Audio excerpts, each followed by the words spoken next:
Welcome back to week 2 of Recommends in this Cinema Coffee Summer Under the Stars edition. Beginning week 2 with Esther Williams on her bday, Kay Francis, George Segal, Katherine Grayson, Raymond Navarro, Jane Fonda, and Gregory Peck.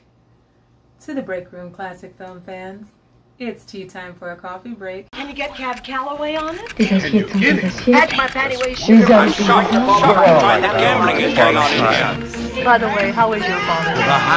But I want to know, does it bother you? Warning, if you follow me on Twitter, you may want to mute me come Sunday. Esther Williams is one of my personal faves. Her films always bring me joy and happiness as they truly were filmed to be. As for my recommends, naturally would be The Entire Day, not to be missed, and being particularly fond of and in love with Ricardo Montalban, I would recommend Neptune's Daughter and On an Island with You, but these recommends are intended to be recommending gems, watches, and films you may not have discovered yet. Not just a shout out of my personal favorite films, but this one, it falls under the category of both. I'm suggesting you set, watch, or record, or all three, Thrill of a Romance, 1945. A film I can't put into words. It's the colors, it's the storyline, it's the wardrobe by costume supervisor on film, Irene. It's Van Johnson and Esther Williams, and it's everything you want in an E. Williams film. But before we leave, Esther told you she was a fave of mine. Set your DVRs for The Hoodlum Saint, co-starring Williams with another William without the S as a first name, William Powell, in a non-swimming film or role from 1946. It's not The Thin Man, but it's worth watching at least once. Kay Francis, Monday, August 9th, One Way Passage, Trouble in Paradise, I Found Stella Parrish, which was probably my earliest Kay film memory. I know I'm just listening, darting off. So feel free to write that one down. Another Dawn. I mean, there are many films I could recommend you write down to make time for, but my suggestion, Mandalay, not Mandalay. We can never go back. From 1934. It's the Kay Francis film I always recommend because it's the film I think of first when I think of Kay, and it has Lyle Talbot, an actor I'm a huge fan of, and I love when he gets his turn. I love when he gets to be the lead guy, when he gets to get the girl. That being said, another opportunity to catch Lyle with Kay is Mary Stevens, MD. However, I will say, keep your DVR space handy that day and become familiar with Kay's work. Despite her I Can't Wait to Be Forgotten quote in 1938, her now infamous relationship with Warner Brothers, and to her B pictures in her filmography, her reputation for just not caring or making much of her career until seemingly it was too late. As Robert Osborne says in the book I Can't Wait to Be Forgotten by Scott O'Brien, magic is what Kay Francis gave us.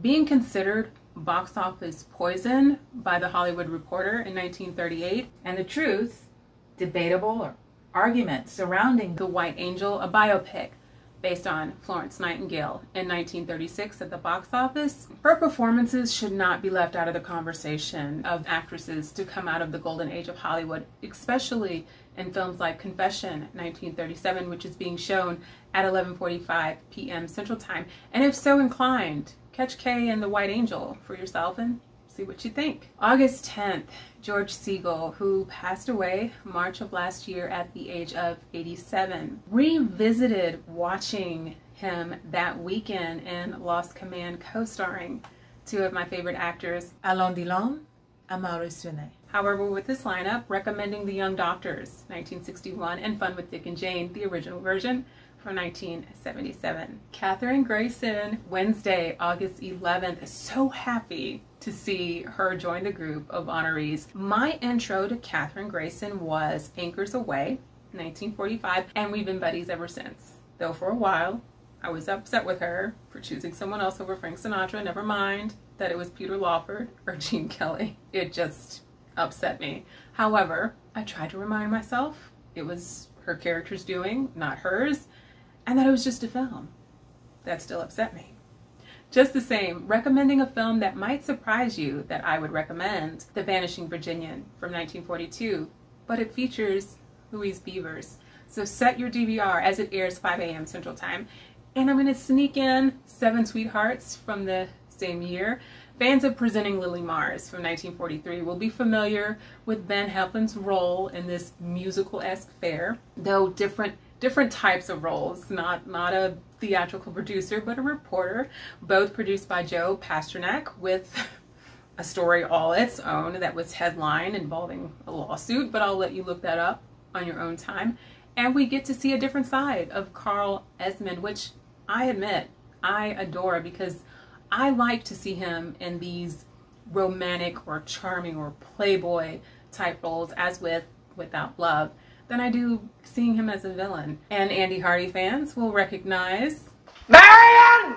Come and get it! Cecilia Parker as one of the 7 daughters. Raymond Navarro gets his full day, Thursday, August 12th, a perfect opportunity to catch Raymond in my film recommend, Mata Hari, 1931, co-starring Raymond with Greta Garbo. You will also note and have time to get acquainted with the original silent versions and adapts of films you may be familiar with that were remade with other actors in later years, such as, but not limited to, Ben-Hur, foremost and specifically, Scaramouche, and The Prisoner of Xenia. Jane Fonda, August 13th. Wait, what? Recommending two films, one light that I only discovered about 5 years ago, and one heavier by Jean-Luc Godard. Tall Story from 1960, the lighthearted one, co-starring Jane with Anthony Perkins, and Tout va bien from 1972, a French film co-starring Jane as she and Yves Montand as he. Wake up early Saturday morning, fix some pancakes and make coffee, and make The Valley of Decision your Gregory Peck watch for the day. As much as I could recommend the Peck in any film he's featured in on his full day tribute, revisiting The Valley of Decision myself, I was reminded by just how good the film is and just how good the Peck is in it. Co-starring Greer Garson, it's a must-see. I plan on revisiting Captain Horatio Hornblower, 12 O'Clock High, and The Man in the Gray Flannel Suit. Oh gosh, I have a whole backstory on that one with more coffee, which is what I'm going to refill now as I leave you here for this week of recommends, hoping to catch you back here when I brew a fresh cup of cinema coffee. Summer Under the Stars recommends for week 3, and another co-host this week, co-hosted by Coastal from my Dominique private collection. Until then, be safe, be well, stay healthy, stay smart, and I'll see you next week. A bientôt. Can you get Cab Calloway on it? That's my patty waist sugar. I'm shocked to find that gambling is going on in here. By the way, how is your father? The hidey hole. But I want to know, does it bother you?